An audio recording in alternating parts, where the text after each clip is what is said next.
Ignore that error and ignore the fact that there was clearly a Badger video shared in our Discord chat there that accidentally got shown on stream now. There was no reason why we felt the need to think about the Badger song just now. Absolutely no reason at all. Welcome No, back. I've never even heard of a badger. Like, what is that? What even is a badger? You know, that's a strange creature that we should try to not think about again. Well then, welcome back, Destinum, to character 2 of Irondice mode, where the dice rolls matter and deaths are real.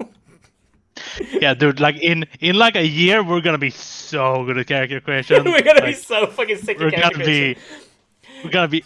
we're gonna be able to do it like that, like Well, 10 minutes. for a tops. new speedrun record, our target is 2.5 hours. You think we can do it better than that this time?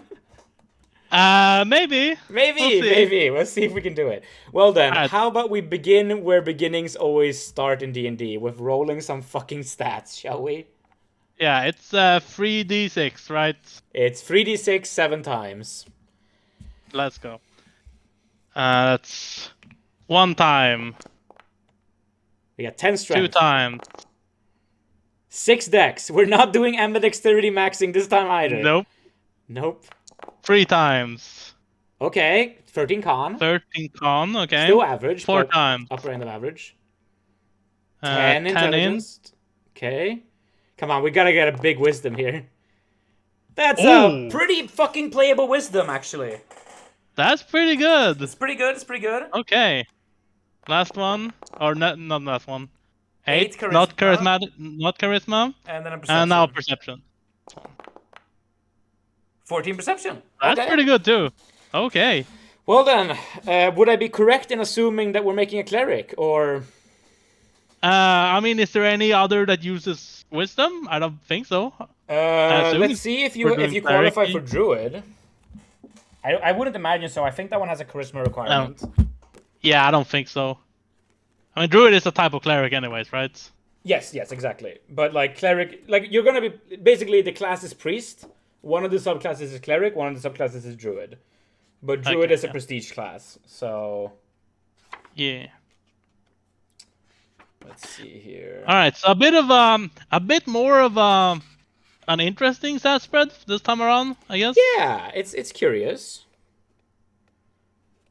Is this the DMG? I'm looking at DMG again, aren't I? I am. I'm so dumb.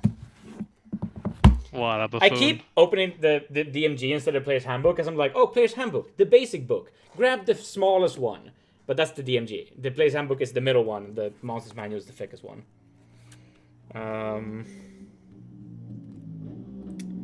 Classes. So Cleric just requires Wisdom 9. Druid requires Wisdom 12 and Charisma 15, which you do not qualify for. Not even close. Yeah, and those are the 2 priest classes. You don't qualify for Thief even sniffing at it.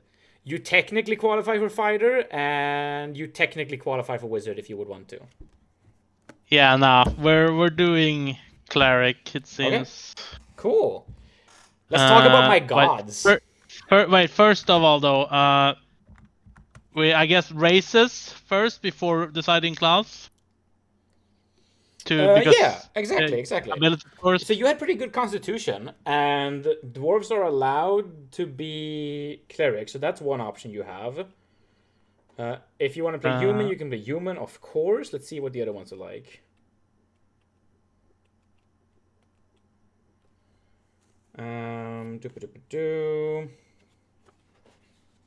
Stat requirements for classes.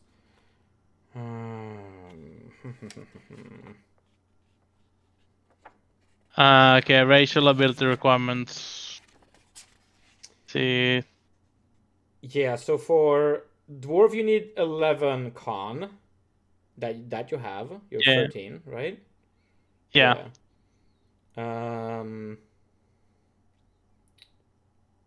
Halfling requires 10 con, and no other racial requirement is above an 8, which you have in everything except Dex. But yeah, you're not allowed to play an elf. I can't be a halfling. You can't be a halfling? No, that's 7 dex. Yeah, 7 dex. Half elf is 6 dex, which you do pass just barely. Yeah. So yeah, no halfling for you. What a shame. Yeah. Unfortunate. Unfortunate. And then, of course, if you're playing cleric, then you're not able to play some races as well. What was that? Cleric is pretty available, though, to most things. That's in the DMG.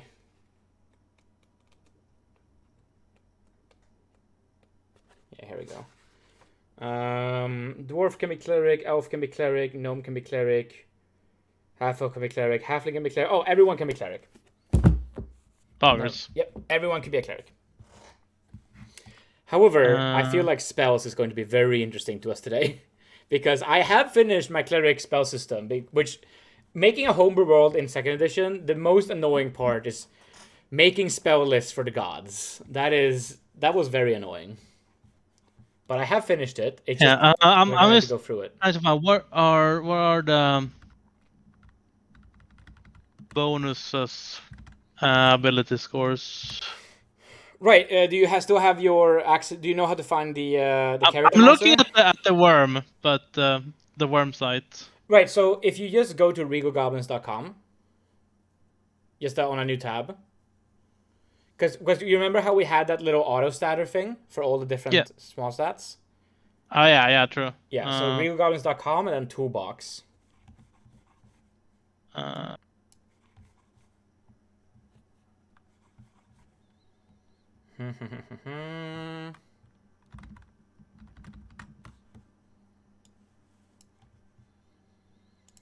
Did I save something? Cleric.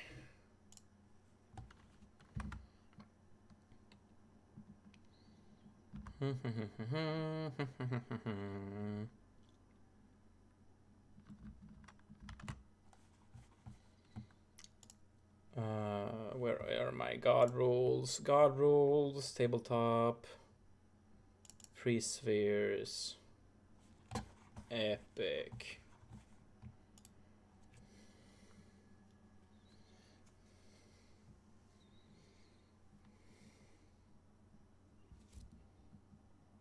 Oh god. Literally. I'm gonna turn on some music. Character creation music, let's go! I gotta get real good at my character creation music. Apparently we need it. Let's see. In the toolbox, where do I go? Again. It's called auto statter.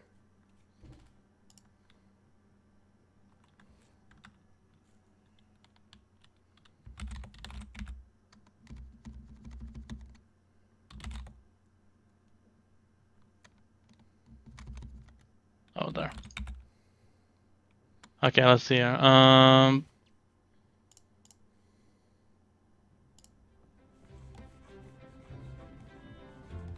There we go. Pleasant character creation.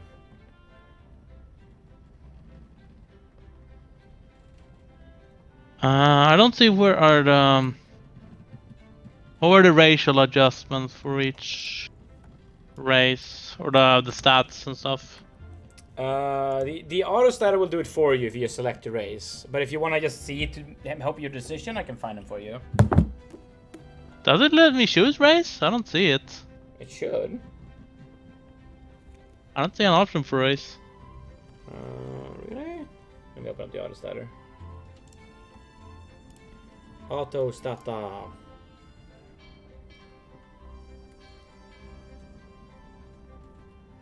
Where is the auto statter? There, 2E auto statter. Yeah, you're right. It doesn't actually say. Well, let me figure it out then.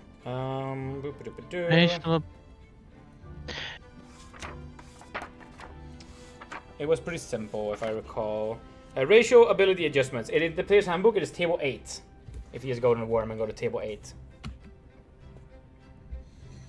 It links to table 7 on the website. It's lying to me. Yeah, table 7 is racial ability requirements, whereas table 8 is there's table 8. Okay, that's basic. Okay. Yep. So I guess half elf doesn't have any adjustments. Yeah, half elf is standard. Half elf is very much funny human. Yeah. Because it doesn't really have any racial abilities either. It basically is long-lived human with parental trauma. That's half elf. Mm. Yeah. And also, they do roll hotness with advantage. Oh my god. Yes. That's overpowered. That is overpowered. Let's see. Okay, so if I were to choose a non-human race, where do I end up in terms of like physical location? Okay, let's look at map. If you go halfling, you can go pretty much anywhere, but you would be statistically likely to be from the north of Chaldeus or from the very far south of Pali, around Lalek. Very far south of Pali. Mm-hmm. But yeah, otherwise you'd be from like around I can't do halfling anyway. Ursu, I can't do halfling anyway. Ventus, Valleys. The capital of Cagium has everything. Il. Yeah, you can't do it anyway. I can't do halfling anyway, so it's no point. Let's do dwarves. Dwarves, you could be from Red Rock, the only city you named, back in our fucking basic trial and error test campaign. In fact, you can be from most places in Pali. Pali has quite a substantial dwarven population. Especially around Zubir and Ruma, have a lot of it. A lot of them.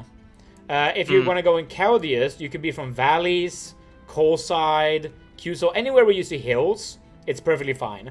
Sulani has a pretty substantial population. And there's also a bit of a population down by, let's see, where is it? Up here in Ursu, but that is for weird reasons. But they do exist there.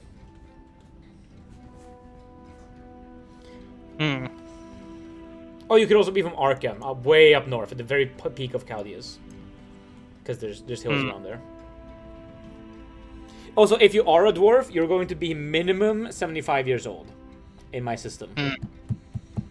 Because dwarf's childhood in my system lasts until 75 years old, and until that age, you do not go above ground. Yeah. I'm not entirely sure what I'm gonna do as a whole, or like race red, but I did think of a like character concept, right? Because if I'm gonna be a cleric, yep, to lean into the fact that this is D&D and travel is like a thing. Maybe I'm gonna be like on a pilgrimage. I'm like, the start of the campaign is me starting out on a pilgrimage. Okay. Would you think it would be fun to do travel with a bunch of random encounters to begin a pilgrimage, or would it be more fun to have you arriving at like the first destination of your pilgrimage, and we do more a social campaign of trying to convince people? I think we could start with like the setting out and do the travel part. Start with that. Because then it will feel more like a regular campaign for a bit, and then it will slowly become the social campaign. I think it makes sense if it's like a bit of both. Great. I mean, maybe I just die before I get to do anything again. Yeah, I think that if you're going on a pilgrimage, you're not going to be traveling alone. So we're going to have some NPCs who can die with you. Sure. That makes great. sense. Yeah, it makes a lot of sense. Because I think like starting off on the pilgrimage is also like a pretty good reason why I'm level 1. Like I'm just starting out. Absolutely. So do you want to play human, or do you want to play like the dwarf that you had a little bit going, or are we going gnome? I didn't really wisdom score down further. I didn't necessarily have anything going with dwarf. I was just asking about it. Although I think it depends on the gods. I think so. Maybe let's go into that, right? Okay, we can figure out god stuff. So I'm going to see if I can do something interesting. I don't think I'm playing gnome. I don't want to do that. So I don't feel like that. So it would either be human, half elf, or dwarf. Yeah. I actually don't have a document set up for the god stuff in this version of my Foundry yet. Sad but true. Why is there a box? I think dwarf might be rough actually, because if I'm gonna be trying to like pilgrimage people and like be I might need charisma, and my charisma is already low as it is. So yeah. I'm not gonna care that much about like power gaming, but I'm just thinking. It's still fun. Like it's still a game at the end of the day. This town Yeah. is so interesting. I'm trying to figure out like. Are there any like cultural ties between there are no like cultural ties between any specific race and any of the gods, right? There are. And then, there are? Okay. There are, for sure. For example, dwarves are really into my gods of crafting and my god of the land, god of family. You know my god of family. Yeah. They're really into her. Doop-a-doop-a-doo. I got on my dwarf lore somewhere. They're also into Mohan, god of labor. I think if I'm doing a pilgrimage thing, it's war, actually I think I'm not entirely sure. Pilgrimage isn't like actually. That's not the type where you try to convert things. That is when we're traveling to a holy place. So I think we're not using the correct terms here. But I'm thinking like I feel like it is probably. I'm more leaning towards the trying to get more followers type of journey. Okay. So. Trying to get more followers, so we should start out with few followers, is what you're saying. I mean, maybe. Although, I guess the traveling to a holy place could make sense. Depending, like, what would there be any place that makes sense for that? Let's look around. There's definitely some stuff. Like you could be traveling to the capital of Cagium, where there is a massive cathedral, of course, like a massive temple, big temple. And you could try to like travel there to try to stake your claim in the eternal debates between the different philosophies that go on there. If you're traveling to some kind of more obscure holy place, you could be trying to go to. There's like little sites everywhere, but there's not like a big site in Chaldeas, really. Neither is there in Pali. There is the big plateau in Pali. That ought to be holy to some god, right? Let me see my notes. Well, let's see. Where do you have your list of all the gods again? Yeah, I don't know if I have one that's available to you right now. Let me just I can do this and this, and then I should be able to send it to you. That's not a great list, but it's a list. Yeah, this format to do it in. It was just what I had in front of me right now. Sorry about that. See, life, law, beauty, words, family, death, souls, fate, suffering, sea, nature, labor, land, food, freedom, chaos, creation, trickery, knowledge, magic, invention, war, strategy, vengeance. Yes, those are my domains that I have staked out.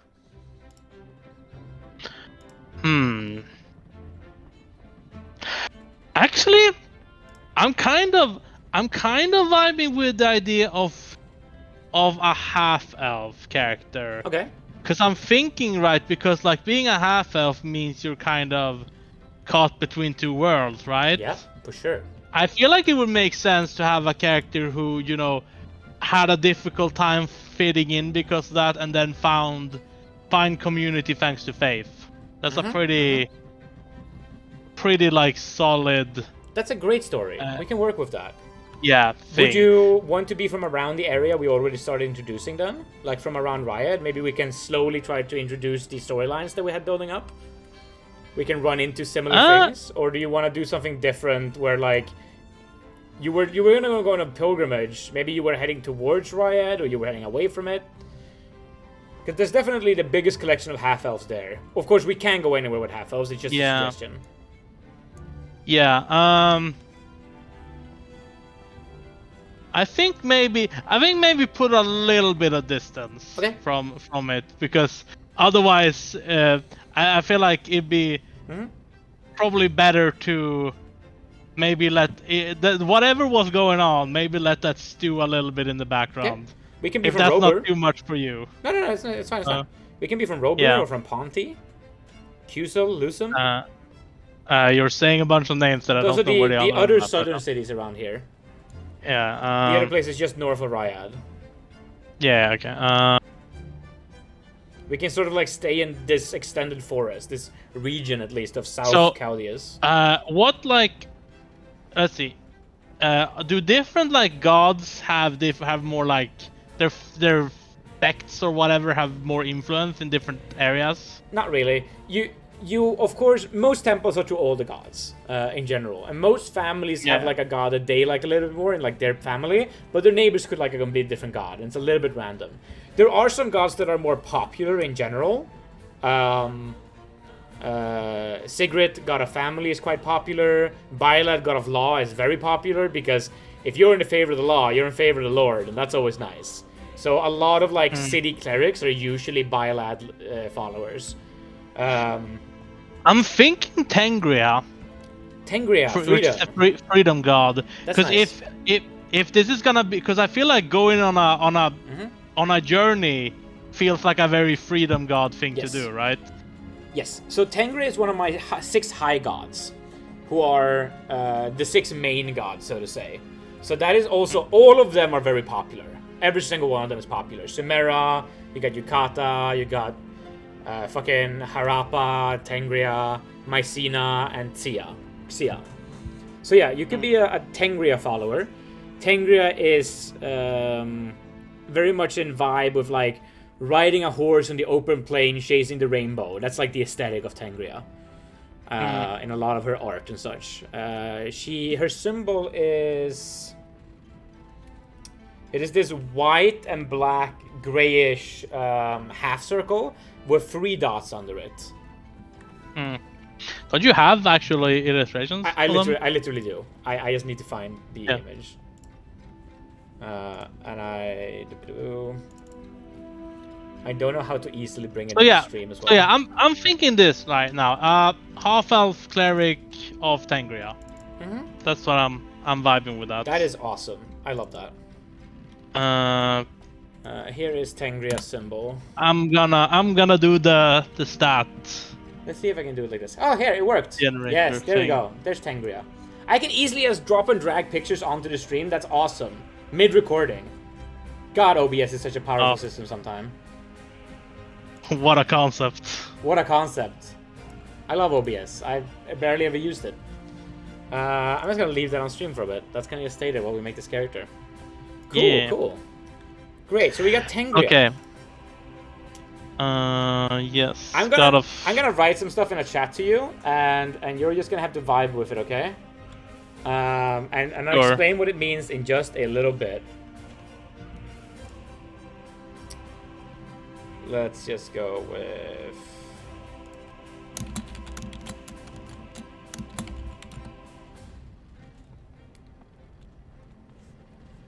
My speed is 12, right? As a half-elf. Yes, your speed is 12, just like with the human. Yes. Again, they're like emo human. It's half-elves. They're hot human with parental issues. Yeah.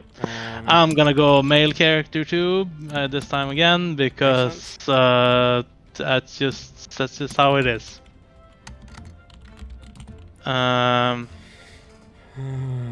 Half-elves in terms of age. How are half-elves in terms of age? Ages.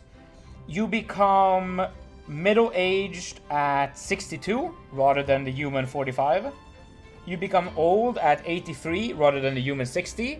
And you become like just fucking waiting for death, #venerable, at 125 rather than human 90. So if humans live to be 100, you might live to be 145. Lives a little bit longer. What about adulthood? Adulthood is like not mechanically defined, but let's think about it. There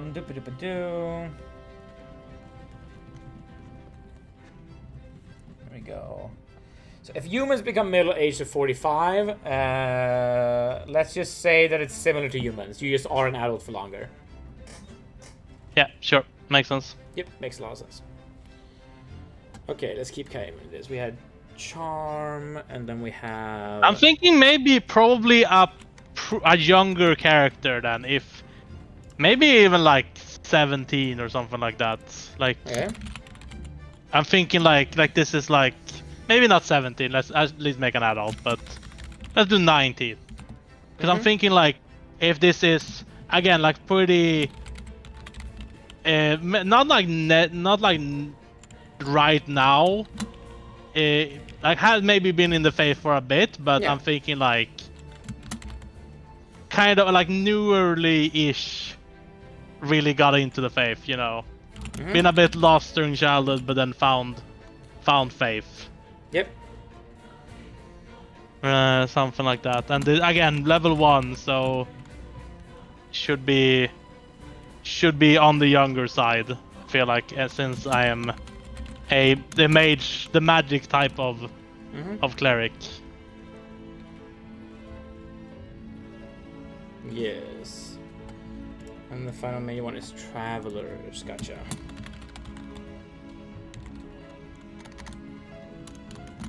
Minor access is just 2 of them. It's just Charm and minor access to Necromantic. No?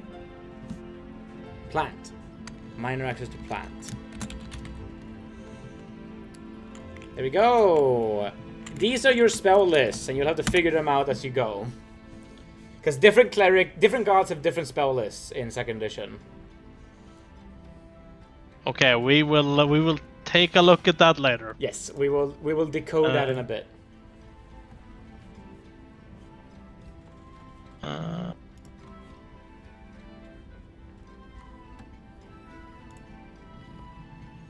I assume what says magical defense on the sheet is the same as mental defense. Yes. On the goblin list. Yeah, that's the same one. Remember that you grab your... One thing is moved, like illusion defense is moved from intelligence to perception. And it's something else is also moved to perception. I forget which one it was. I think it's from Dex. I think it's surprise suggest. It has perception on the thing. Yeah, I know. I just try to figure out because it's not on... Oh, is it on the autostatter as well? Yeah. Okay. Oh yeah, because it's a Koibu mechanic. Of course, he built that fucking autostatter. That's why it's there. Fantastic. Cool. 0. Half elf then. You're going to be a half elf from high elves, by the way. From high elves? Yes, because wood elves are not as common in my world at all. And so the Gurmod is full of high elves mostly. I didn't know there was a difference. I didn't know you had the separation. I have a bit of separation. This continent in general mostly just has high elves. So if I say elves and we just say elves, we're talking about high elves in general. This is spell immunity is a thing on the autostatter, but it's not a thing on the because it sheet. only starts kicking in above Wisdom 20, which we won't have. Okay. Yeah. That's a monster thing, and if you're playing god characters, pretty much. Let's see. Okay. Let's roll 2 of the most important things. Let's do the handed roll and the hotness roll. Right. Remember, you are a half elf, so you have advantage on hotness, which means that you get to choose. Either you can roll 3d6 twice and take the higher, or you can roll 4d6, drop 1. Let's do handed first. That's the d10, just right. Okay. Right. Let's do d20. Handed. I am two-handed. You are right-handed. Yes. Unlike in real life, where you roll a 9. Yes. And then the hotness. Would you say either the advantage or 46 drop 1? Okay. Let's just do the advantage one. Okay. Yes. Roll 2 hotness checks and take the highest. It's 3d6 then. Yeah. I don't know which of those functions is more advantageous, which is why I like. Yeah, I don't know either. Hotness 14. 14. Hotness 14. That is a good hotness. You are as hot as any regular person is going to be. You're pretty much as hot as you can be without it being a problem. Let's go. Yeah. I get to live out the ultimate fantasy. Yes, the hot freedom cleric. Yes. Alright.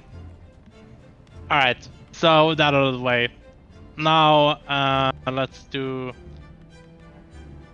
So do we do spells now, or do we do proficiencies, or what do we do? What's the best order of operations here? Stats, proficiencies, equipment, and then we can do spells last, right? Okay, sure. So, as a cleric, you have certain amount of proficiencies. Yes. How many languages can you max speak? It says 2. Great, so you're going to have the starting proficiencies plus 2 extra non-weapon ones. Let's see here. Chapter 5. Proficiencies.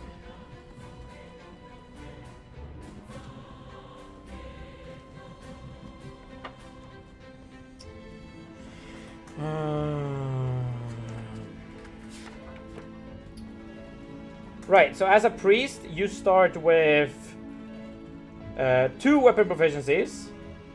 Wait, hold on.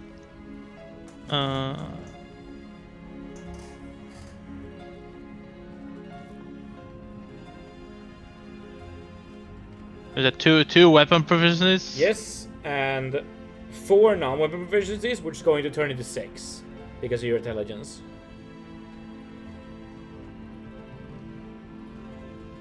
2 weapon, 4 non. And 6 non because of intelligence. Okay.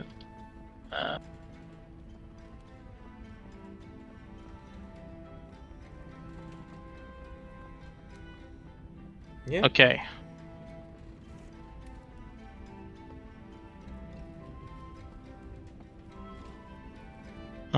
Let's see here. Where was the list of all the proficiencies?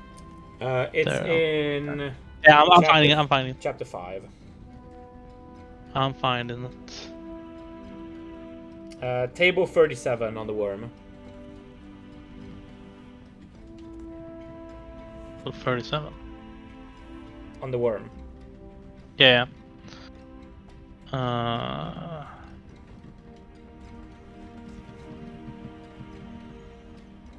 And of course, you have access to priest and general. Well, you pay double for anything else. Yeah. Of course, you can still take it. Where do I find the table? So go into player's handbook. Yeah, I found it. He asked a question, I answer instantly, and he goes, yeah, don't actually answer it. Yeah, Literally a second after I asked the question. Yeah, because I was just too fast. I am speed. He is speed, chat. He's speed. Alright, great, so what kind of character are we? Because that's really what proficiency are about. This is about thinking about your character. The first one that came to mind is riding proficiency. If I'm gonna be traveling, that makes a lot of sense, I think. Right, makes a lot of sense. Sure. Land-based riding. Mm-hmm. It's a wisdom thing too. What is the check modifier plus? Although I'll say this, if you're going to start this campaign with a horse, and I'm fine. If we want to play a campaign where we start with a horse every now and then, that's fine. I'm just saying that that's going to say things about your character. Like, that means you have a patron of some kind. Someone who's willing to put 75 gold into your pilgrimage. I mean, I don't need it to start. I don't need to start with a horse. Okay. But what I was imagining was, like, since you said we'll probably be traveling in a group, right? Yeah. There will probably be horses involved, even if I don't have a personal one. Yeah, okay. So maybe we're traveling with a group. We got a carriage. That's what we're thinking. And a carriage belongs to an organization, perhaps. Yeah. Okay, cool. Yeah, that's what I was thinking. That's a cool little campaign hook. Gotcha. Yeah. Okay, so we do horse riding. Yeah.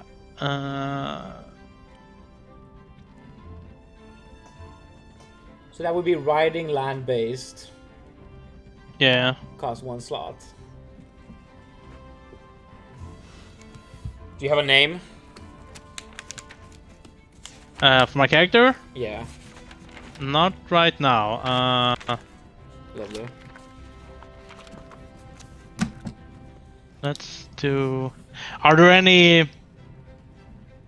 No, I guess half of us wouldn't have like any cultural naming sense. It would Not be really. the same as humans, probably. Yeah, right? especially because you're gonna be growing up on your human side. Yeah.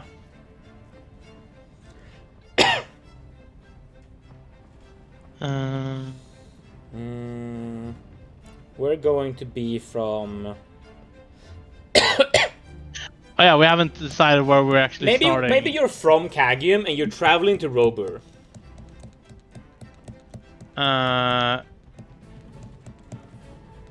Cagium, where's that? That's the capital, right in the smack middle of the country. Oh yeah, there. Yeah, I think that could. I guess that could make sense. Why are we traveling to Robur though? What is there? So I think perhaps if your organization is an organization of freedom, dedicated to Tangria and her aspects, and you're a half-elf cleric, maybe they're trying to get some sway on fellow half-elves that exist down towards Robur, Ryad, Kusel, and this whole southern area, right, where there's just more half-elves around. And maybe they've picked you that, like, you can go and do pilgrimage here because they'll listen to you. You're one of them. You know their experiences. You can preach the message of freedom to other half-elves. And maybe that's not your goal, but maybe that's like your organization's hook on this, right? Yeah, I think that makes sense. Cool. So Robur could be a first stop, and then from there maybe they expect you to go to Kusel or to Ryad or to Lusum, but that's just an area with way more half-elves than existing up in Cagium. Yeah. Cool. True. What was the naming culture in this country again? Like in terms of, I think you said like some like real world equivalents. It's like Latin English. Try to stay away from the more super Germanic stuff. Yeah. This place's naming scheme for all the cities are based on Latin. Obviously. Yeah. I didn't really do a lot of work hiding that. It's pretty transparent. Let's see here.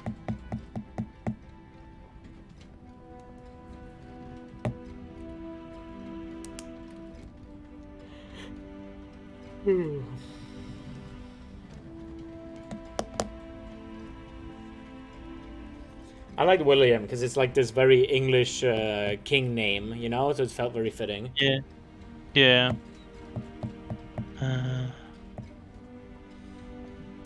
But maybe stay away from like Diedrich or Lil Snorre. I don't know. Yeah. Like I'm thinking Lucius. Let's go with that. Lucius, fancy. Yeah. That changed the vibe of the character completely in my head. Suddenly he's way more intimidating. I mean, it's are you thinking like Lucius Malfoy from Harry Potter? I do not know Harry Potter characters, my dude. Oh, okay. I was enough. just having a vibe in my head of like Lucifer, like it's just evil. Yeah, I mean, it means light, so it's it is not. But I know it just sounds evil in my head, but it's fine. I felt it just felt like a religious character. Obviously, he wasn't born religious, but that's great. I still felt it was fitting. I just have prejudices, and I can overcome them. I promise. Yeah. It's a Roman name in origin, so. Yes. Since we're making a cleric, let's shift our character creation music to some tempo music, shall we? Yeah. Tempo. Let's see how this feels.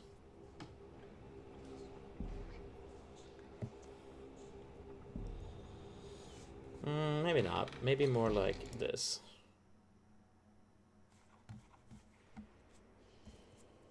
Okay. Now let's see here. Okay, back to proficiencies. Yep. We got riding. Riding. What are the other things? Let's see. What are the cleric ones?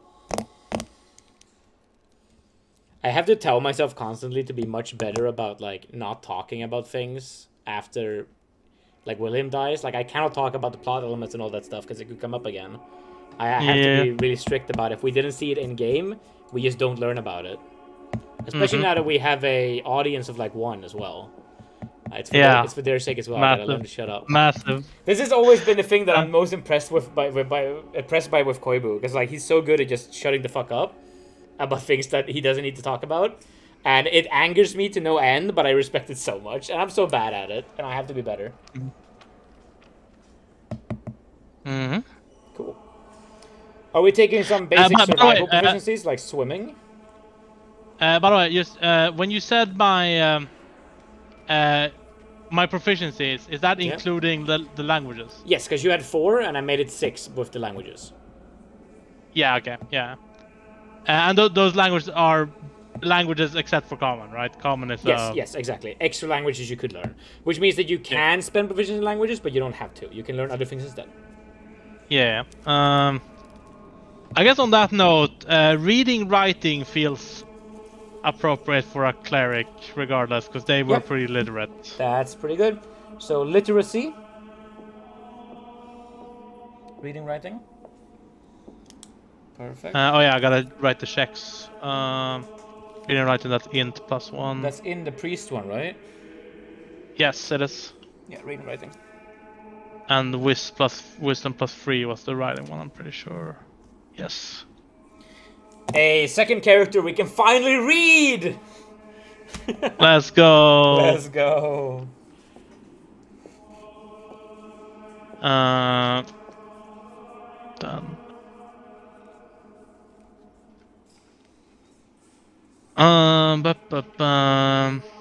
With a cleric, you can go so fucking degenerate, it's crazy. Though not quite as degenerate as you can go with, like... Oh, this is still... Oh, that's actually an expansion one. When we eventually start playing with expansion proficiencies, there's stuff like administration, bookkeeping, record keeping, spreadsheet use. Like, there's so much degenerate administrative stuff you can get from being a wizard or a cleric. It's hilarious. I know that currently in one of the campaigns I'm watching, there's a player called Pokemon Challenges. He's playing a character who's basically like an administrator in the party, and so one of his powers is being able to reference trading spreadsheets to see what imports and exports are good to bring in and out of towns when they travel around, or learn about societies based on their import-export history. It's pretty great. I'm thinking about religion as a thing, but like I'm thinking this character probably wasn't too religious before he became active as part of as part of this religious order. Yeah, so you're like scouted. You didn't like grow up in the order. You like were found maybe at an older age. Because as I said, it was like a bit of a troubled childhood, but then found salvation in religion. Yeah. Kind so of at like what that, age did that you enter the flock? Yeah, I'm thinking it's like a little bit older age. If I'm gonna be 19 now, maybe like I hope you also realize that you're playing this character is going to help define the religion of Tengria for the rest of this world's existence. So you are the first player to interact with this god so far. Sure, makes sense. Maybe like 17, not like too long ago. Like 2 years ago. Great. Yeah, that's when I first encountered them, I guess. Yeah. And you're a capital kid. Yeah. Yeah, so I guess I hadn't been. I guess like I feel like maybe this this order, is like they're kind of travel-y as a general. They probably have. Yeah. They absolutely have a presence in the capital. They do like regular like pilgrimages and these kind of this type of trip that we're doing. It's kind of a regular thing. It's just the first time I'm going on one. Yeah, and you, despite it being an order of freedom, we are still a religious organization, which means we still have hierarchy. Which means that you probably did not get to choose where you went. Which is why they were like, hey, you're a half-elf, go to the place with half-elves. Yeah, for sure. You're a black preacher, go preach in Detroit. What the fuck is this organization? They suck ass. But okay, this is how it is. I mean, this is how it is. That's just how it is. That's just how it is. But anyways, back to proficiencies. Keep getting distracted. Yep. So in general, I don't think I came onto this because I was talking about the religion proficiency. Yeah. I don't think it would make sense for me to have religion like as a whole as a proficiency. Don't take it then. Yeah. So Let's because of toss this. some standard ones out at you, okay? So swimming. Yeah. Mm, that is the ability to swim, period, right? Yes. Yes. Yeah. Cagium is on a lake. Maybe. What's that? Cagium is on a lake. Yeah. Yeah, it makes sense. Yeah, let's go swimming. Okay, Sure. take swimming. Let's include that. Another common one. Singing. Let's see. Let me just find swimming real quick. It's 0 strength. Okay. Yes. And of course, you only need to make a check in particularly difficult situations. Like if you're swimming in a rapid stream, we do a swimming check, but normally you just can't swim. Yeah. Singing, maybe. If we have swimming, if maybe we're pretty connected to the lake, do we have like fishing? I'm thinking. I haven't really thought of what is the parentage here. What's the situation? I'm wondering. I'm thinking about that. We could roll for social class. Sure, let's do that. Let's roll for that. How do we roll that? Let's just say that we roll a 1d20. On a 19 or 20, you're a noble. Let's give you a solid 10% chance to be a noble. Noble bastard in that case. Exactly. Look, it would only be 5%, but you're a half elf, which literally raises the odds. And let's just have like wealthy merchant down to like 13, so 13 and up. And then we can have like normal merchant from like a 5 to 12. And then we can have like street urchin from 1 to 4. I feel like normal merchant to street urchin, there is something in between there. Okay, normal merchant or laborer family, like one or the two. Or artisan or whatever. So this is a very favorable role. Like these are good odds to be wealthy, and that's because you're half elf. Because the more well off you are, the more likely you are to have your woman be swooed by a hot elf dude. Yeah. Okay. Let's roll that. 13. Right, so that you're gonna be from a well-off noble. No, not noble. Well-off merchant. Like a good merchant. Yeah, okay. Yeah. So that makes sense in that case if I'm literate and stuff as well. I had where the wife was a cheater. Yeah, yeah, I guess that could make sense that I guess that could make sense that I'm a bastard in an already married relationship. Mm-hmm. Or you could have a single mom, but that would make it very, very impressive that she's a highly functioning. Exactly. Yeah. By the way, think in a merchant family, you don't have to be like a bastard. You could be accepted in the family. Yeah. No, I feel like though a bastard. I feel like that makes. That does make sense with the troubled past, the troubled childhood thing, Great. And why I found why I took to freedom religion. Yeah, because I feel like we'd probably be like, maybe it's like the type of situation where you know I'm because I'm thinking like. I wonder what the situation, because I'm wondering what the circumstance would be where if the wife or if my character's mother cheated while they were already married, what circumstances would there be for me to still be around? Yeah, I will say this. Maybe you're a freedom cleric and you're like, my mom cheated. You know what? That's personal choice based. that is a fully legitimate interpretation of freedom cleric, by the way. That makes sense. That could make sense. Maybe you're just really like you like your mom a lot, and you think that what she did was fine because rules are stupid. Maybe. I feel like the freedom part would make more sense though in terms of because I think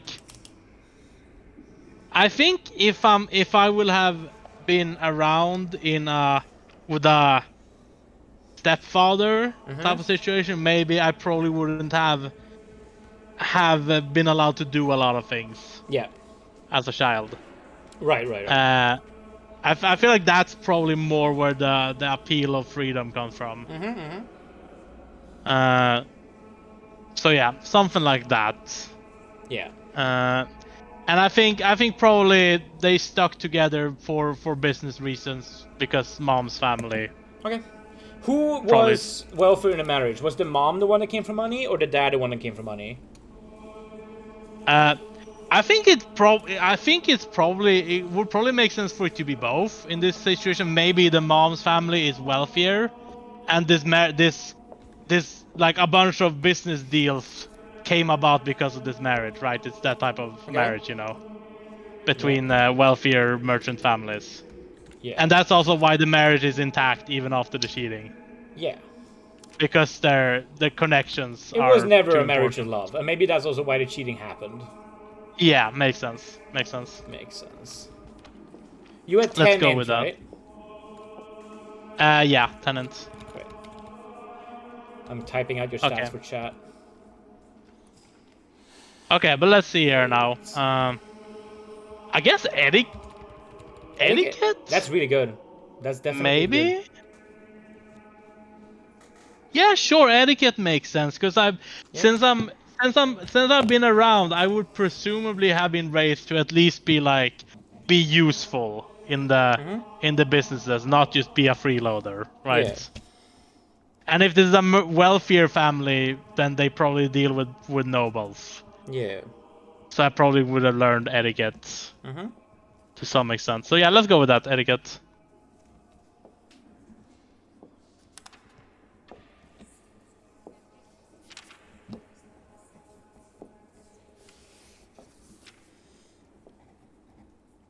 I'm still wondering, does the swimming have anything to do with the job of your parents? Or was it just like you learned it?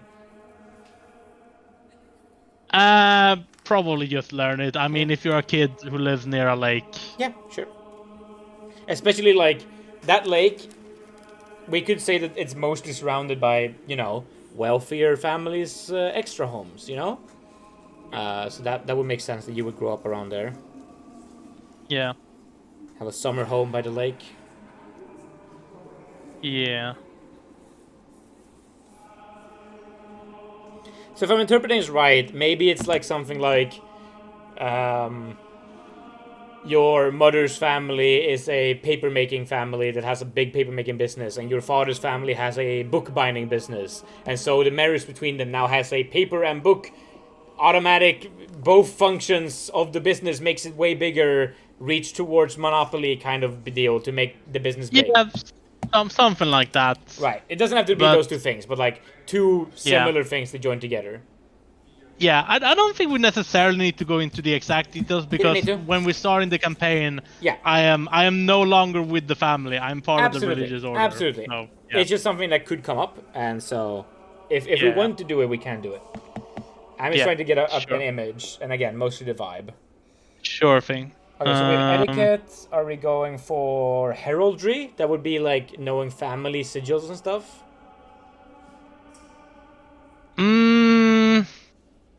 I don't think so. I feel like that's more of a noble thing because I would probably be dealing most because this family is probably dealing more with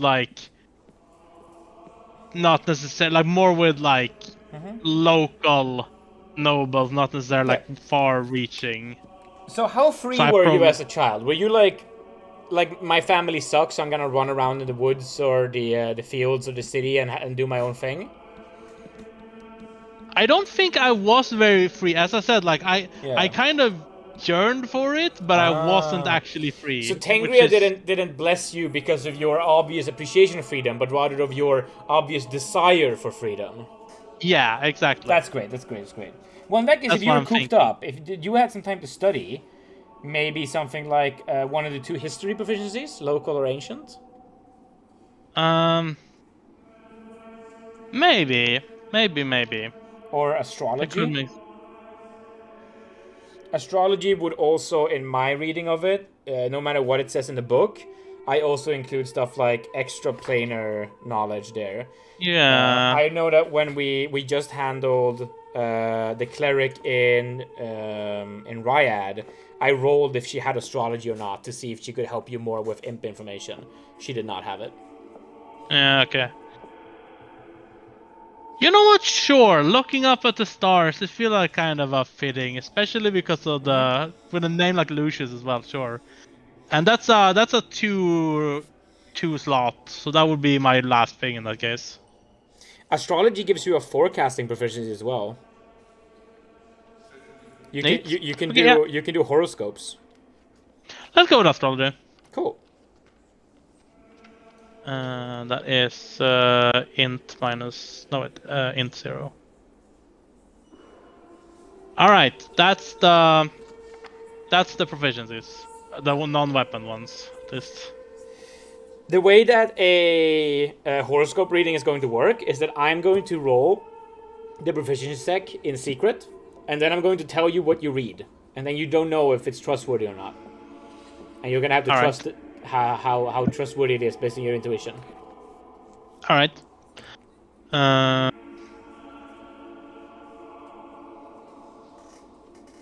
So astrology is intelligence 0. Yeah. That could also be. We could also look for things that are more in your good stats. So we could look for. I'm pretty happy with this. I think I'm pretty happy with this. Cool. Let's go with this. Oh, don't you have one So more? writing, literacy, swimming, etiquette, and astrology. That's 5, right? Oh no, astrology costs 2, right? Okay. Yeah, totally. There we go. Cool. We got it. Weapon proficiencies. Okay, so now, let's spend less time on them than last time, shall we? Yeah, the weapon ones. Yeah. So there's one rule here in 2nd edition that is actually in the fucking books, and that is that a cleric must practice a weapon that is in line with the ethos of their god. Okay. So as a freedom cleric, you are only allowed to wield a weapon that is, or you're only allowed to be proficient in a weapon that feels like it's appropriate for Tengria. And what is appropriate for Tengria? We will figure that out together. But like, for example, if you were if your god was the god of beauty, you might fight with a rapier because it's an elegant weapon, right? Yeah. It's that kind of a vibe check. I'm thinking that bows are obviously completely fine and okay if you want bows, because that is literally like Tengria's symbol as a bow. A short bow. I don't think I want a bow this time around. I don't feel like it fits this character. Especially because you only get 2 provision slots this time, so... Yeah. Now, remember, you don't have to spend both. If you spend one and you like store one up, when you get another one later on, you could then spend 2 if you want the bow. So if you want something else and maybe go for bow later, you could spend only one of these, or you could spend both if you just not want a bow at all. Okay. Are there any like hard requirements within the cleric class? Like you can only use these weapons? So no, the book basically says that either you say maces only, or you say anything that fits the cleric's god. Okay. That's the way that the book handles it. I would say that fancy weapons, elegant weapons, are great. In fact, pretty much any weapon that does piercing damage, I think is pretty good for you. Those are all kind of elegant and pretty in how they fight. I'm going to say bludgeoning damage is a no on Tengria. So, and slashing damage is going to be like dependent on the vibe. I think that in general fits. Okay, this table is pretty incomplete, I guess. The one that's on the worm site. The purple worm weapon shards are annoying, so I would recommend to just go back to our good old trusty either player's handbook or competent tactics for the even bigger list. Yeah. If you want to go to competent tactics, the one you used last time, we can go to page. What page is it?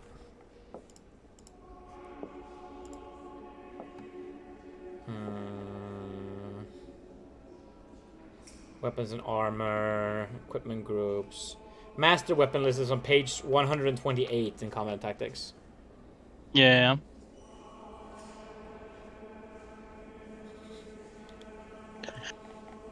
Because we're back here again.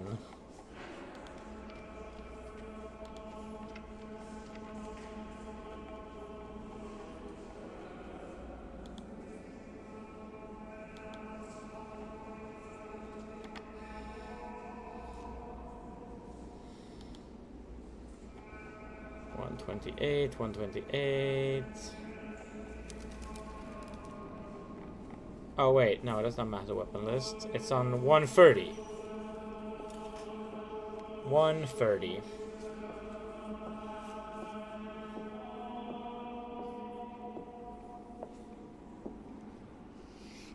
I'm gonna find new chapel music.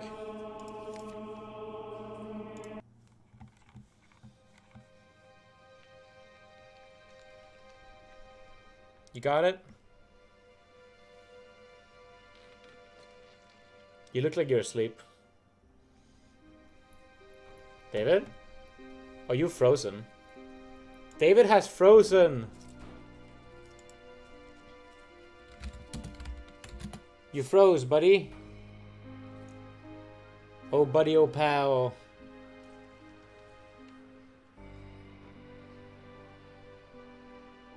Old buddy, old pal.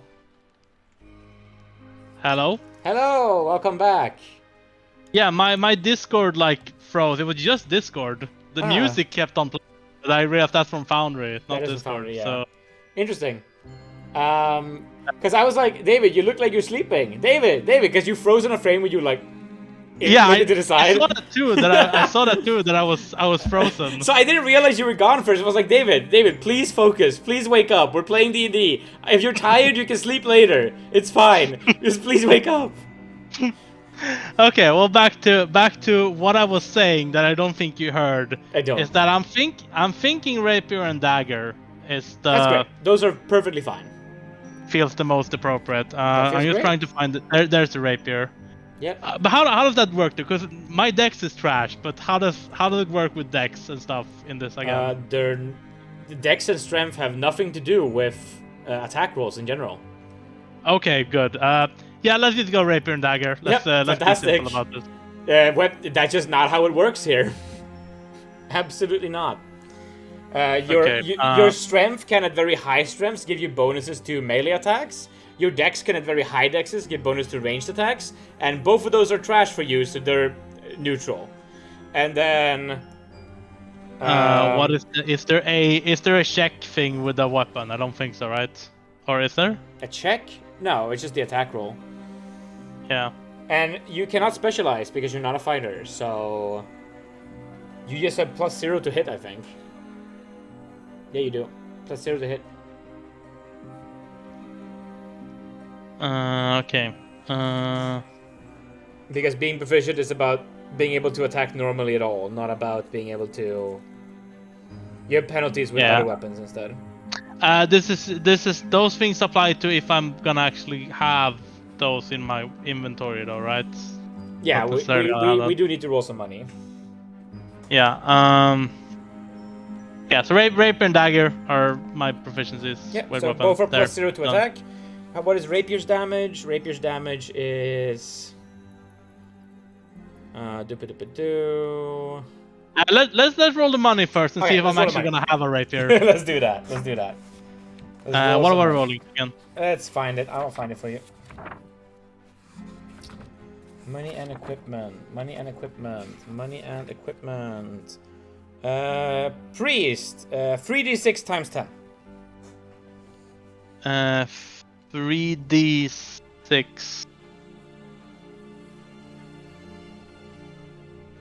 Ooh, priest characters can use their money only to purchase equipment and goods.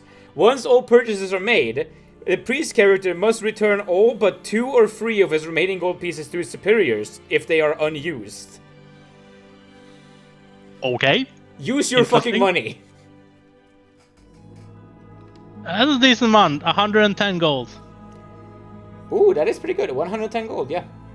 Excellent. Okay, let's see here. See, I can close. Can I close the auto star? Am I done with the auto star? I think so. Yeah, you should be done with it. Wait. Wait, no, I don't have. Wait, I don't have my like saves and stuff. That's on the other statter, yeah. Wait, is that the? That's on the other statter. It's the PP. Yeah, that's the PP. Yeah, PPD. Yes, all that stuff.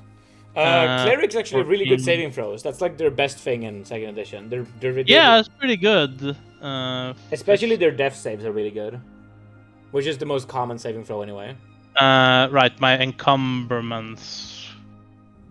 Base is 40. Yeah, with 10 strength, it's not gonna be great. Light 58. And it's 76. 96. 110. Great.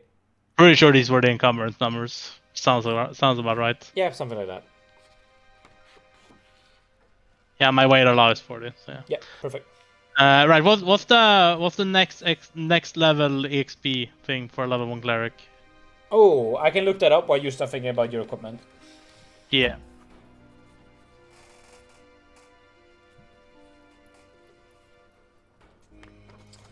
Oh, yeah, I need to roll for HP as well.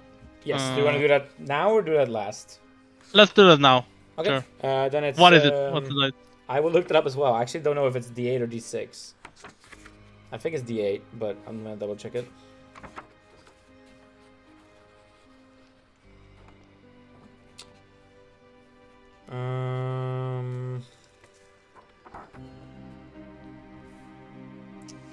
Priest. Level 2 is at 1,500.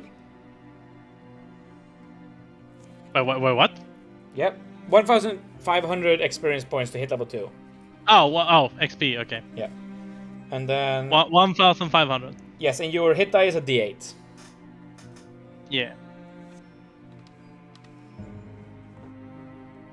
Yeah, that's my HP roll. Yeah. 1D8. Roll it. I write down the hit die anywhere? Or it's just... Nah, it's the same the whole campaign, so just you remember it's a D8. HP is... Ooh, 7. 7. You keep rolling good HP.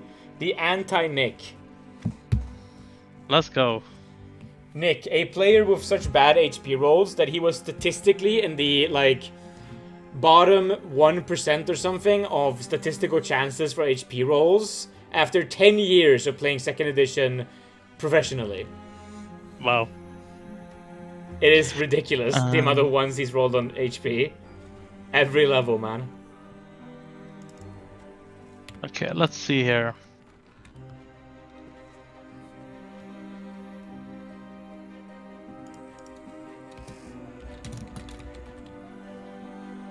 So a weapon, a rapier.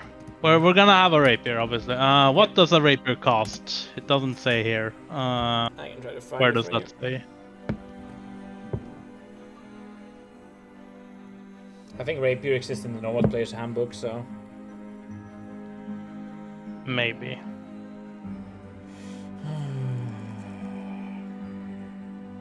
I'll write down the stats of the rapier. Let's see. Here, to hit is a +0 to hit, right? Or was it?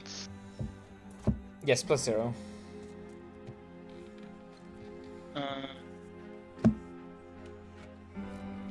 And damage is also +0, I assume. Or yep.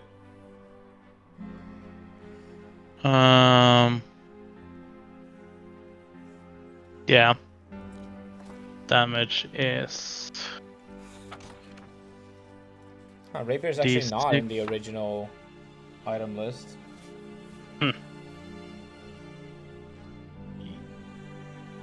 Is that really right?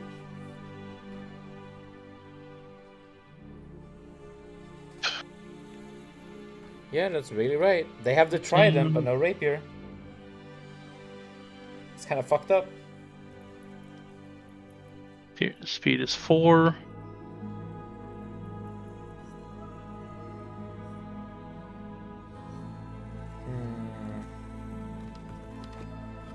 Well, let's look up in the master weapon list then.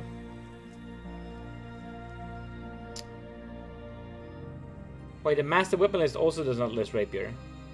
Wait, is rapier a thing? Yeah, I'm looking at it right now. It's in the weapons and armor. Is it? In the combat and tactics thing. Is it under sword or something? No, it's weapons. Or yeah, no, it is. Yeah, it is on the sword actually. It is on the sword. Okay. That could explain why I'm not finding it. There we go. Yeah, there we go. Yeah, it doesn't say money there though. I've written down the other things, so it's. Yeah, I need to figure out what that thing costs.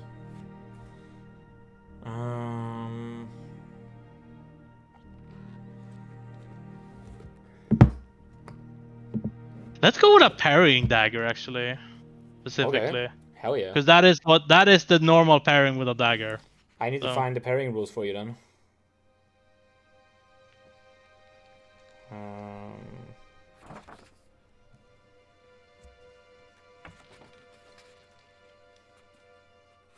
Okay, let's look what other swords cost. A short sword costs 10, and a long sword costs 15. So let's have your rapier cost you 12. What is that, 12 gold? Yeah, rapier? 12 gold for a rapier. Makes sense to me. Okay. A bit more than a short sword, a bit less than a long sword. Yeah. And then I will find you the parrying rules.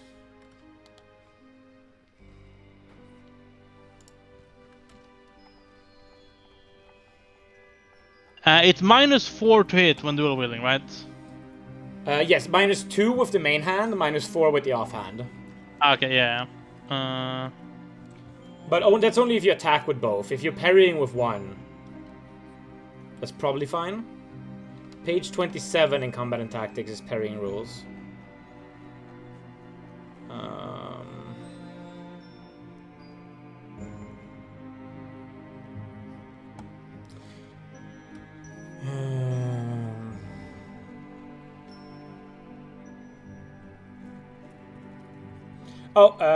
Parrying is fighters only.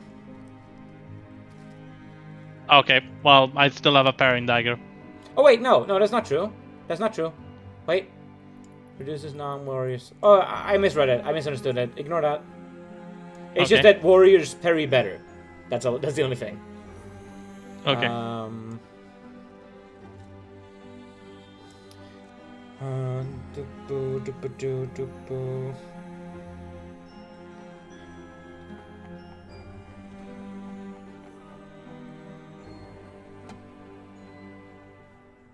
Parry is a no move action, so it's you don't get to move at all. Does a parrying dagger actually like make you better at parrying? That is what I will figure out after this. Because it is an option. That's why I'm choosing that should be in the descriptions of all the items after the master weapon list. There's description for every item. Makes sense. You can look there. What's the parrying dagger cost, by the way? How much do I subtract for that? Whatever a dagger costs, plus like 1 more gold. And what does the dagger cost? I'll find it for you.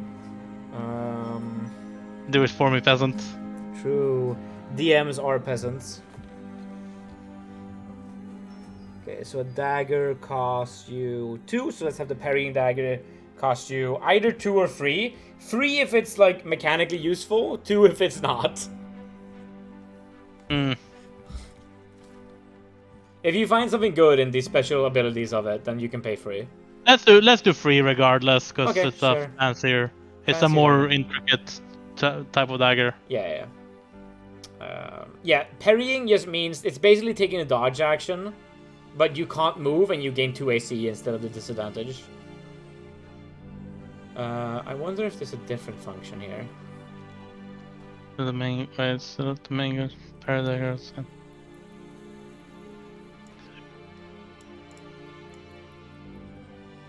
Okay, parrying dagger gives us +2 bonus to any attempt to block with the weapon. In addition, the parrying dagger may break an enemy's sword when using a defensive disarm maneuver. Wait, can you read that from the beginning again? the whole thing is let's see, main gauge of the main gauge and parrying daggers are designed to be used in the offhand of a swordsman armed with a rapier or saber. Their heavy guards and culons you give the user a special +2 bonus to any attempts to block with the weapon. In addition, the parrying dagger may break an enemy's sword when used in a defensive disarm maneuver. Okay, cool. If the maneuver succeeds, the attacker must roll a successful saving throw versus crushing blow for his sword, if it is a rapier, or versus normal blow for any other kind of sword. Nice. That's great. I'll look up block and disarm. 1 second. That's on page 42 and page 43. There's a lot of combat options in this book. Yeah. Okay, so I need to write this down. Yes. For how the parrying dagger works. Write that down, and I will give you the block rules. Okay, when a character tries to block, she makes a normal attack roll against AC 16. Her opponent makes a normal attack roll against her own armor class. The strike is blocked if the character succeeds with a lower roll than her enemy succeeded with. So you need to attack against AC 16, and you need to hit. And then they need to attack against your normal AC, and they need to hit. If your hit has a lower roll on the dice, then you block it. I think we can look up these rules again when they come into play, because I'm not gonna remember this. Yeah. I'm just giving you a vibe of what it is. Yeah. It's basically like you gotta hit them, they gotta hit you, and if you hit with the lower dice number, you block. That's how it works.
Okay.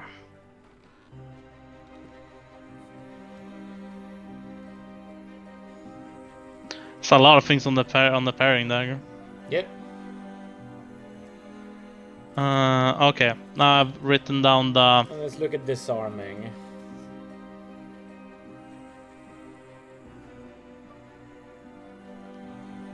Let's see. I've written down my weapons. I've written down the stats. AC I have not written down, but I should probably buy armor and stuff first. For that.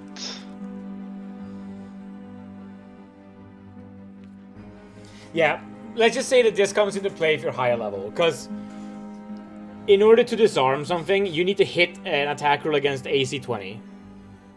Yeah. So usually disarming is not going to be effective.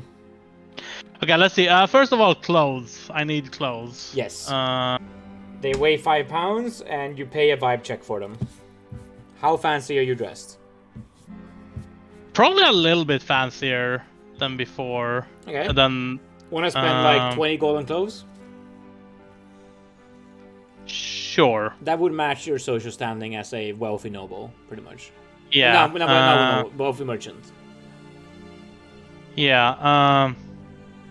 Fancy cleric-ish clothes. Yeah.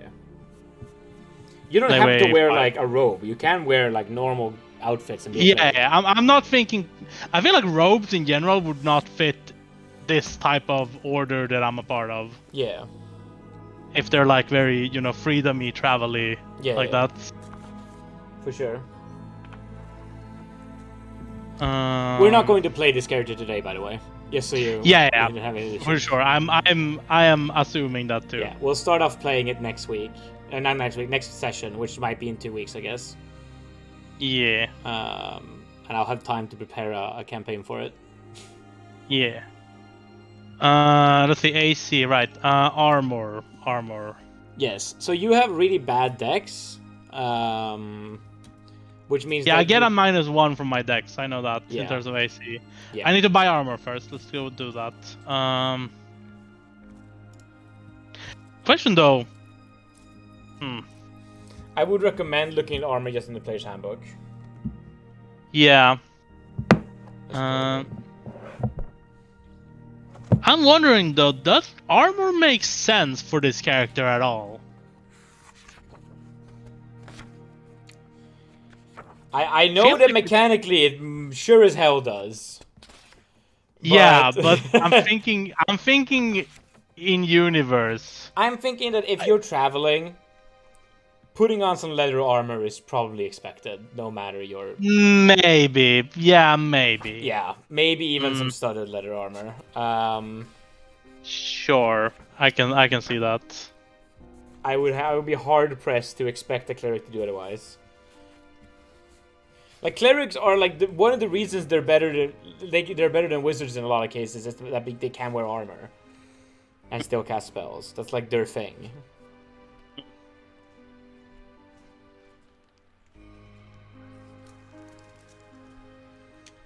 So what is the vibe of armor we're going for?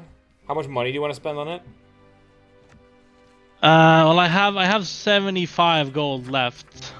Maybe you want to spend I don't have a maximum of like 40 on it? There's not a ton I can even choose. There's like... and I'm also not that strong. Like, chainmail would take off my entire weight, for instance. Yeah. So I'm thinking just studded leather again. Alright, we go studded like leather. last time. Good old faithful. Yeah.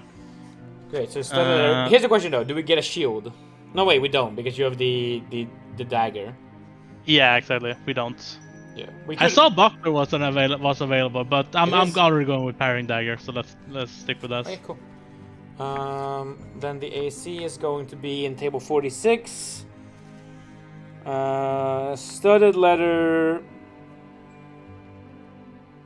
without shield is a 7, so that's 13 AC. So -1, that makes it 12.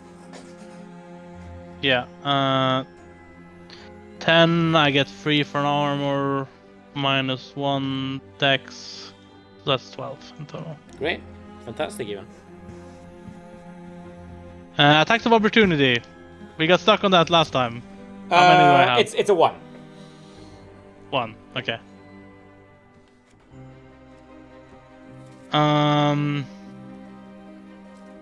Yeah, let's see here.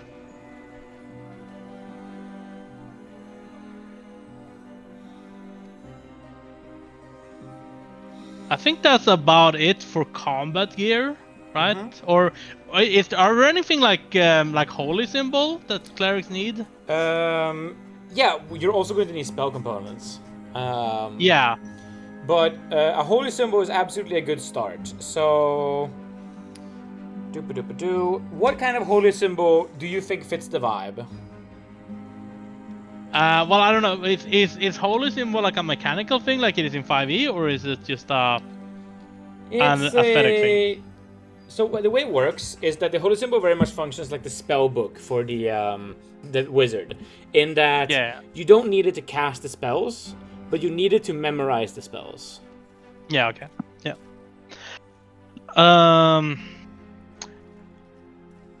Okay. In that case, maybe some kind of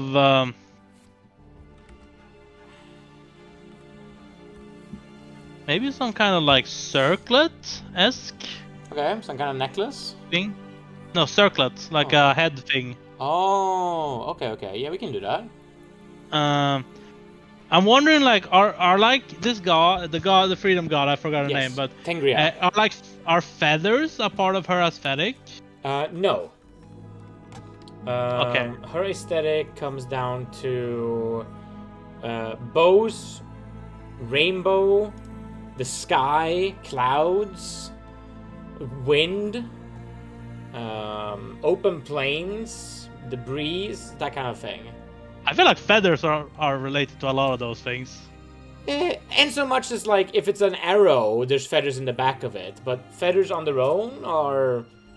Look, here's the thing: if you do it, that's doable. We can make it work, but it's not like a common thing. But it's definitely a thing where like other Tanger clerics might go like, "Oh, that's odd, but that makes sense. I see your point, sort of." Because I'm thinking, let's see. Let me just find it real quick. Let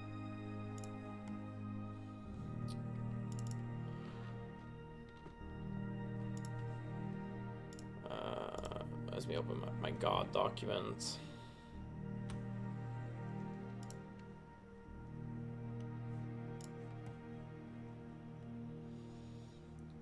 Where's all the God stuff? Tabletop.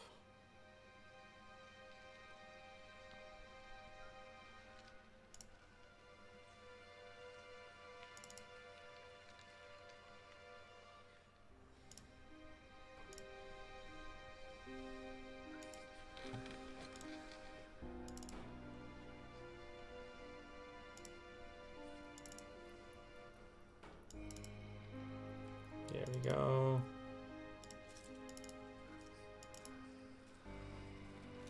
Opening up my Scrivener now. Oh, David's gone.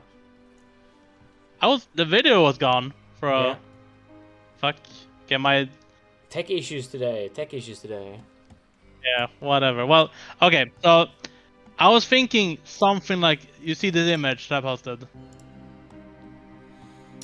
In chat. I can see it now. That is Link. That type of... Yeah, it's Link from Breath of the Wild. Yeah. The thing he has behind his ear. His head circlets.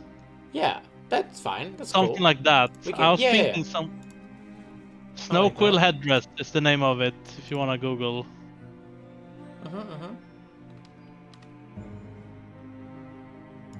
One thing is that Tengria is revered in prayer for creating works of art. That is a core tenet of her religion. So you'd probably have some kind of artistic talent. Now you're an astrologer, right? So maybe you make maybe astrology is your art form. We could interpret it that way. There was a proficiency for like art. There was. There's tons of proficiency for art. There's singing, there's dancing, there's drawing. When I say art, I mean any art form. Yeah.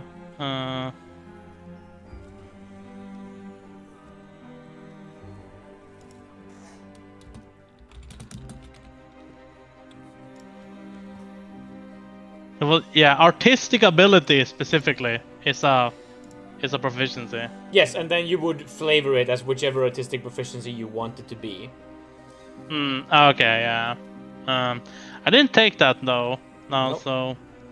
If you want to, you can change it, but it's up to you. You don't have to. We can interpret your I will change it. We can interpret your astrology as an artistic talent that you use. Nah, let's just stick with this. Yeah, cool. I mean, if I have money, I can use commission. Something. No, I mean because you already have astrology. I just mean we can interpret it that that's what your character does as an art form. That you, I guess. You might, draw star symbols in the sky and figure stuff out like that. I guess. Yeah. But yeah, something like this, like a feather headdress. Yeah, great. Thing. Maybe you make feather stuff. That's like it's crude, so it's not like a proficiency, but like you put feathers together on things and it's cool, and that's your little crafty thing. Maybe. Chicken butt crafting.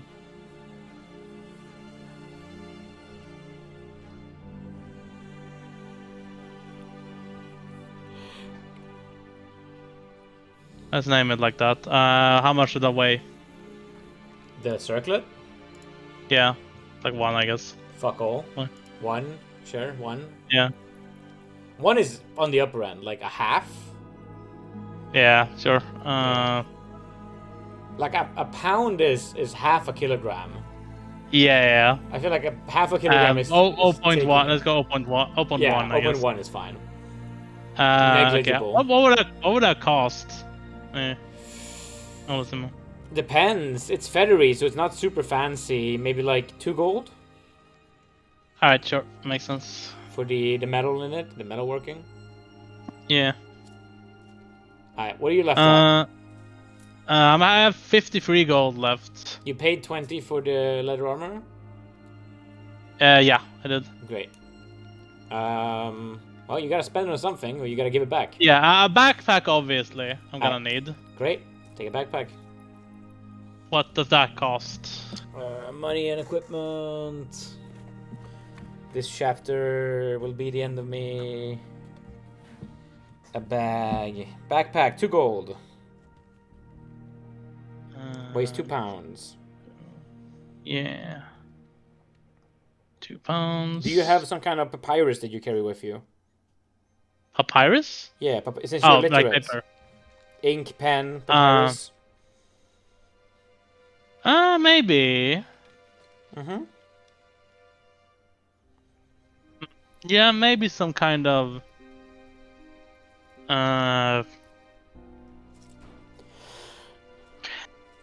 Maybe some kind.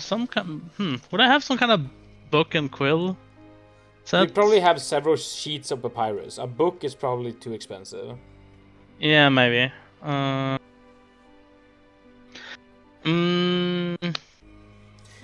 usually count a book as 50 papers together, pretty much.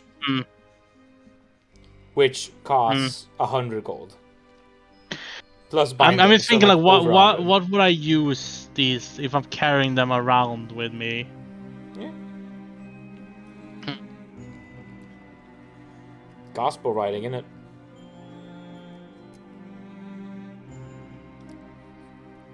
I'm unsure.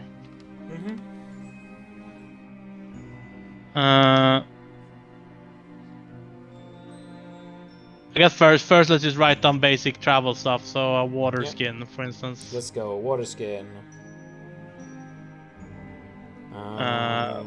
One. What would that cost? 8 silver. 8 silver. Okay. If you're interested, then a vial of writing ink is 8 gold, and each sheet of parchment, or each sheet of papyrus is 8 silver.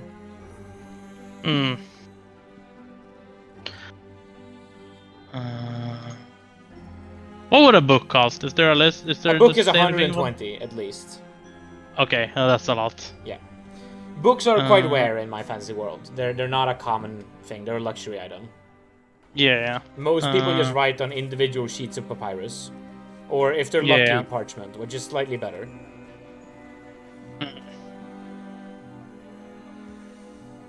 Do you want rope? I don't know why what I would use rope for. General travel item, innit? Yeah, but rope specifically? Yeah, it's up to you. Do you want candles? A bedroll, I guess, I need. Bedroll's great. As I'm looking at my old character sheet now too, to see what I had. Yep. That we weighted out at 2. What would that cost? Bedroll. Bedroll.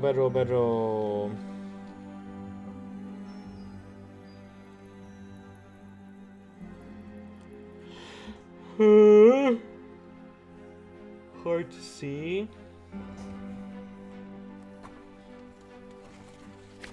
There's none listed. I think it's just I think in 5e it's like 2 gold. I can look it up. Gold. I don't know the 2e prices. I just go with 2 gold. Yeah, that seems fair. Why not? Why not? Yeah.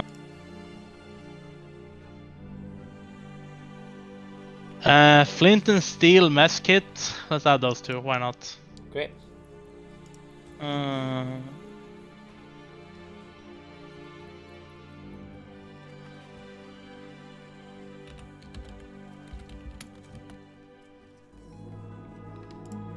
Oh, bedroll's 1 gold, actually. You can have one. You can have the. You can still pay the 2 gold and just take the mess kit for it as well.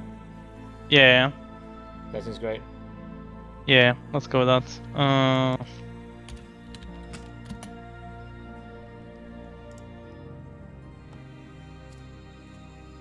And the flint and steel, because I don't have the price for that either. Yeah. Again, do you I want think candles? that's it for like. I don't know why would we carrying around candles. Religious maybe stuff? yeah, but maybe. But I mean, if I'm gonna be traveling, Good for dark. maybe good for a the dark? lantern in that case. Lantern. Beacon, bullseye, or hooded? Oh, you cannot afford a beacon. Bullseye or hooded? What are those again? What is the difference? Bullseye has like a single little hole in it that shoots out a beam forward. Oh, bullseye. Okay. And then hooded is just like more normal. Yeah, let's go with hooded, I guess. Yep, 7 gold. 7 gold.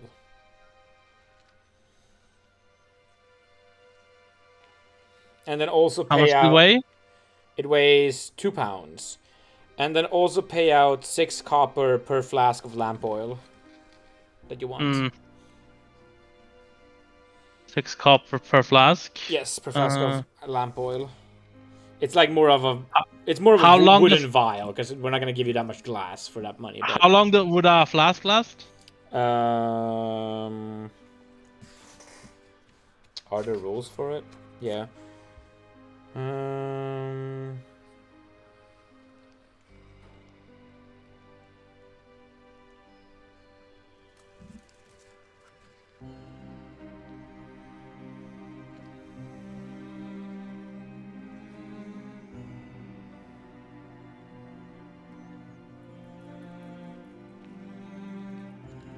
What else? It doesn't say, so I'll say 4 hours. Okay, let's go with. That's how much would a flask weigh? The flasks of lamp oil weigh a pound each. Okay, Oh yeah, if they're a pound each, then it's 8 hours, no problem. That's a lot of weight.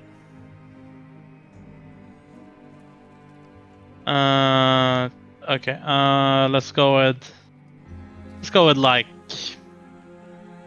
They're a pound, who said each? Yeah, a pound each and 6 copper. Yeah, let's go, I guess 4 of those. Do you want any chalk? Chalk? Yep. Yeah. Actually, right. I need to save money for spell components. I just remembered. Oh yeah, for sure. Let's talk about spells then, maybe, and get back to this. Come on. What's 6 copper? 6 copper a flask. Yep. Yeah. Okay. So that would be 24 copper. That's 2. Yep. 2 silver and 4. Right. Okay, 40. I think what we're going to do is we're going to explain spells and how it works, and then we're going to cut the recorded session so that it doesn't get way too long. And then we're going to do the actual like figuring out how to put everything on your character sheet. We'll do off recording because that's going to take a while. Sure. I'm not entirely sure what you said there. I wasn't listening, but sure. Yeah.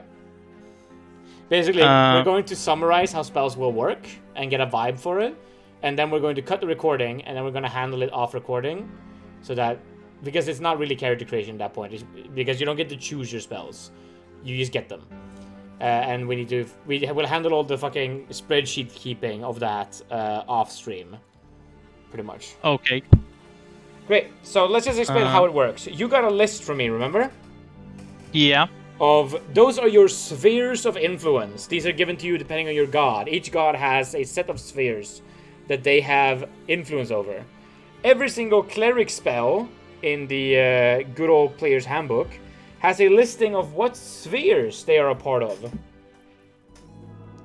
And if Yeah. if a spell is a part of your sphere, then you have it. If you have major access, you have all the spells in that sphere all the way to level 9, right? 9th level. Which you won't get because you don't have high enough wisdom for 9th level, but you know, good enough. If you have minor access, you will have the level 1, 2, and 3 spells of that sphere, but no level 4 and higher access to that sphere. Okay? Alright. So I'm basically just going to open up the priest list, and I'm gonna start telling you spells you have, and you're gonna start writing them down. I have the Regal Goblins page open right now. Yes, but it's easier that I just read off the spell list, because not every spell on the Regal Goblins is one we use, because that website has more spells than others. But it can be good for quick lookup when you're finding these spells to like have a definition of them during gameplay. Then Regal Goblins is great, because you click the sphere, or you just like Control F the name of your spell. Okay, so wait a minute.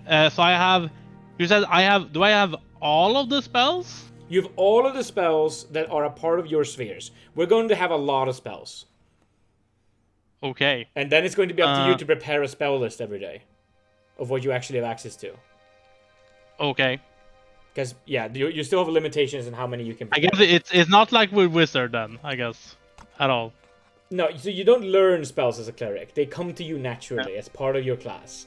You always have access to all of these spells, but every morning you have to pray. Instead of memorizing, you have to pray for your spells to gain influence. And it takes 10 minutes per spell level of memorization, and you have a limit on how many spells you get to memorize at any given time. Okay? Okay, and what is my spell limit, just to... Oh boy. Let's see, It's in wisdom, I think. I have bonus spell first 2 times. Yeah, let me just see. I think it says in the cleric description.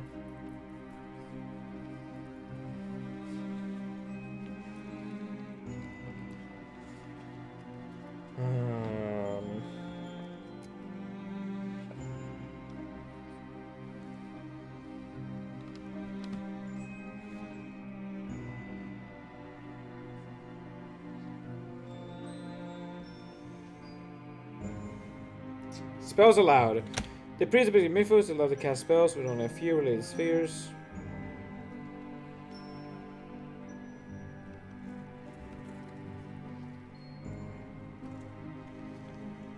By the DM, as he creates the pantheon of his world, the 16 spheres of influence are defined in the following paragraphs. A lot of spells don't have materials.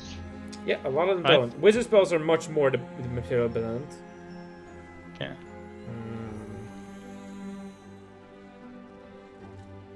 So I'm looking in the animal for instance, there is the animal domain. Yeah. Only one spell has materials. Cool. And that's animal friendship. Yeah. And it's only holy symbol and a piece of food liked by the animal.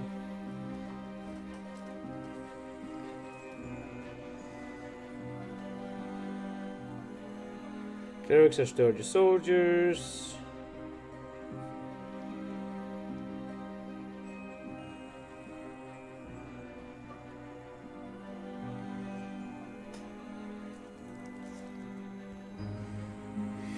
Wait, but...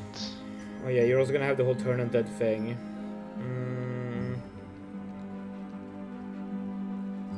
Wait, a lot of other spells have an M symbol, but they don't have any materials listed. We'll figure this out off stream. On stream we're just gonna give you the list of spells, okay? We're just gonna figure it out together. I just want to figure out how many spells you can actually prepare, because that's interesting. Maybe it actually is in wisdom.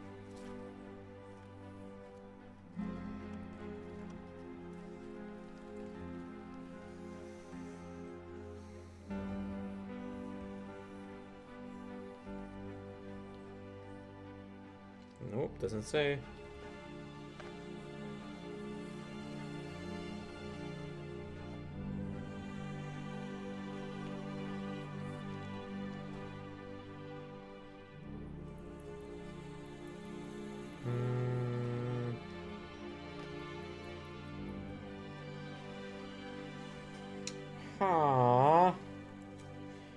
Why doesn't it say?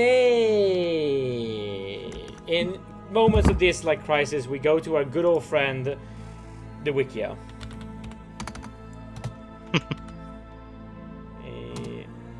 Wikia. We go to. By the way, regarding the spells, you were gonna list a bunch of spells that I will have available, right? Yes, I was going to do that, but then you asked me a really good question. I assume it's just gonna be first level spells, right? Yes, first level spells. When do you be able to? Am I able to do second level? Second level spells? Yeah. Second level spells come around at level 3. Okay. Yeah. So, at first level, you can memorize 1 first level spell per day. At second level, you can memorize 2 first level spells per day. At third level, you can memorize 2 first level and 1 second level, and so on. There's a thing for this. Okay. But I have from my wisdom or willpower, I have bonus spells 2 first level. So I assume it's 3. Yeah, so then you always at every level you always have 2 extra first level spells compared to what the thing says. Yeah, okay. I will find where this thing is later. Unless I just figure out exactly where it was, and in which case I have found it now. But I need to actually check if it's in there. Yes, here. Pre-spell progression. It's in table 24. You always have how many spells you can memorize of each level. Okay. Also, cleric spells only go to 7, by the way. Yeah, I noticed there was only 7 in something. There are generally just fewer pre-spells than there are wizard spells. Yeah. Okay, let's just figure it out. So I have your list of... apparently you need at least 17 wisdom to use level 6 spells, so I guess I'm only gonna be able to do 5 even if I get to max level. Okay.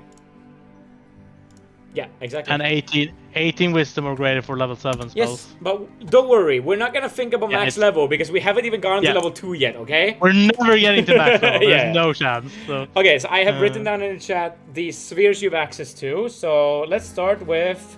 You have access to enchantment? You do not. You have access to charm? Yes, you do. So you have animal friendship. Wait. Yeah, you start writing a list somewhere on the document, somewhere in your character sheet. I don't care where. And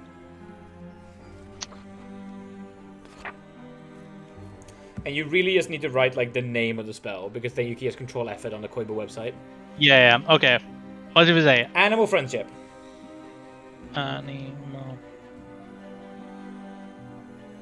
Yep. Animal friendship. Yep. Bless. Bless. Combine. Combine. Command. Command.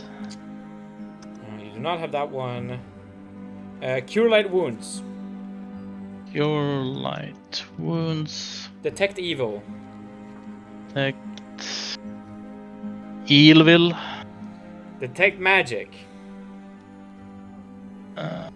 Detect magic. Detect poison. Poison. Detect snares and pits. And pits, that's a lot of detect things. Do you have protection? No, you don't. Unfortunate. You do have plant. You get entangle. Entangle. You do not have weather, so you don't get that one. Invisibility to animals. Invisibility to animals. Invisibility to undead. Invisibility to undead. You have sun? Yes, you do. So you get light. Light. Locate animals or plants. Locate animals and plants. Magic stone. Magic stone. Pass without trace. Pass without trace. Protection from evil. Oh wait, no, stop on that one. No, you don't get that one. Fuck you. Rip. You do not have the protection sphere. I can detect evil, but I can't be protected by it from it. A lot of this is flavor after the god ride. I started to think about what spheres would be appropriate for freedom. And what spheres were not. You do get purified food and drink, so you can now successfully remove the alcohol from wine. Food and drink, let's go. Remove fear. Move fear. You do not get sanctuary. Shillelagh. Is that the one that's really weird to spell? Yeah, it's Shill. Elagh. Yeah, it's the. My God. Shillelagh. Yeah. It's that one, right?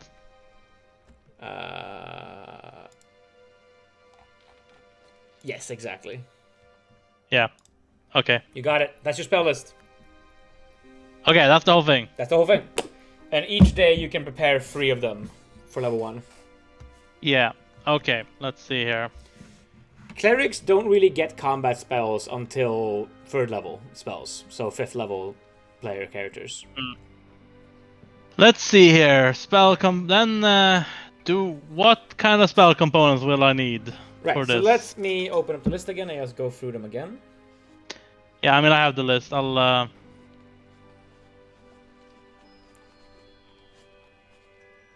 Have you made a list? No. Or what list are you looking at? Oh, I'm just in the player's handbook. Ah, okay. Because we're only playing player's handbook spells, right? So far. Maybe we expand to expansion spell list later in the game, but for now we're just sticking with the basics. Because we're still learning. Holy water will I need for bless. So for animal's friendship, you need the holy symbol and a piece of food liked by the animal. Yeah, I know. I'm looking through things too. Yeah. I'm just gonna write down what I might need. A lot of the components are not in they're like written in the text of the spell. A lot of the time. Which is annoying. But not under the material thing? On the website, the material thing is sometimes listed. And but that website is not fantastic on that, as far as I recall. Oh god. So I'm just scanning through the player's handbook right now. Yeah.